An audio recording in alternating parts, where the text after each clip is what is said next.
The Empire State Underworld. In the shadow of the Empire State Building, where the gleaming Art Deco spire pierced the New York sky, there existed a world unseen by the tourists and office workers who thronged its upper floors. Beneath the city's surface, in the labyrinthine tunnels, forgotten basements, and hidden speakeasies, thrived the Empire State Underworld, a gritty, pulsating ecosystem of crime, ambition, and secrets. This was not the New York of postcards and bright lights, but a darker realm where power was brokered in whispers, and loyalty was as fragile as a house of cards. The year was 1931, the building had just opened, and the underworld was ready to claim its share of the city's newest monument.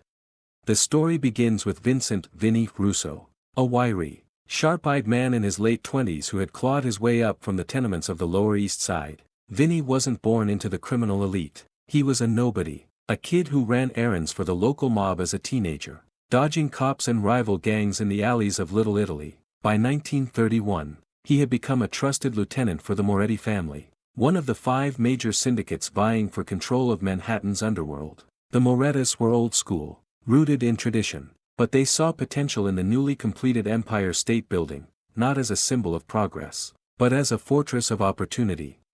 The building, with its 102 stories and sprawling base, was a perfect hub for illicit activities. Its lower levels, including the vast network of service tunnels and storage rooms, were a smuggler's dream. Prohibition was still in full swing, and the demand for bootleg liquor was insatiable. The Morettis had a plan: use the Empire State Building as a central distribution point for their illegal hooch, ferrying it through the city's underground passages to speakeasies across Manhattan. But Vinny had bigger dreams. He didn't just want to be a cog in the Moretti machine, he wanted to rule it. Vinny's chance came when Don Antonio Moretti summoned him to a clandestine meeting in a dimly lit speakeasy tucked beneath 33rd Street. The air was thick with cigar smoke, and the clink of glasses mingled with the low hum of jazz from a scratched phonograph. Don Antonio, a heavy-set man with a scar running from his ear to his jaw, leaned across the table, his voice barely above a whisper. "Vinny, the Empire State's gonna change everything. We've got a deal with some boys in Chicago to move their whiskey through our tunnels. But there's a problem. The O'Connors are sniffing around, and they want a piece of the action."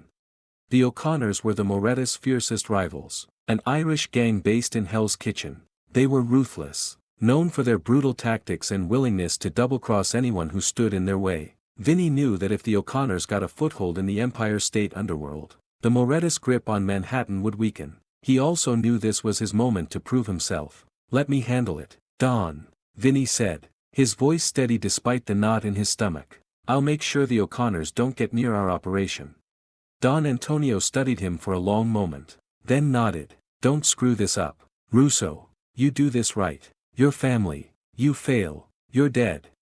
Vinny's plan was audacious. He assembled a small crew of loyal men: Tommy "Knuckles" Malone, a former boxer with fists like sledgehammers; Maria "The Blade" Esposito, a sharp-tongued femme fatale who could smuggle a crate of whiskey past a cop without breaking a sweat; and Frankie "Numbers" Goldstein, a wiry accountant who could launder money faster than a speakeasy could pour drinks. Together, they would secure the Empire State's lower levels, turning it into an impregnable fortress for the Moretti operation.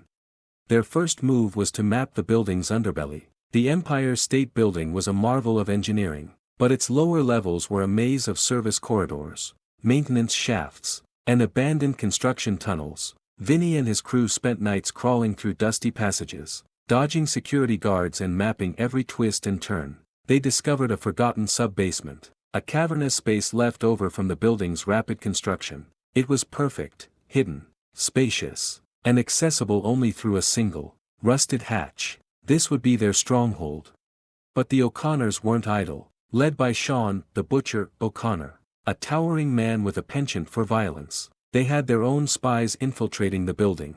One night, as Vinny and his crew were unloading a shipment of Chicago whiskey in the sub-basement, they were ambushed. The O'Connors came in hard, armed with Tommy guns and brass knuckles. The air erupted in gunfire, the sound echoing off the concrete walls like thunder. Maria took a bullet to the shoulder but kept fighting, slicing an O'Connor thug with a switchblade she kept hidden in her garter. Tommy knocked out 2 men with a single swing, while Frankie, less adept in a fight, scrambled to secure the crates.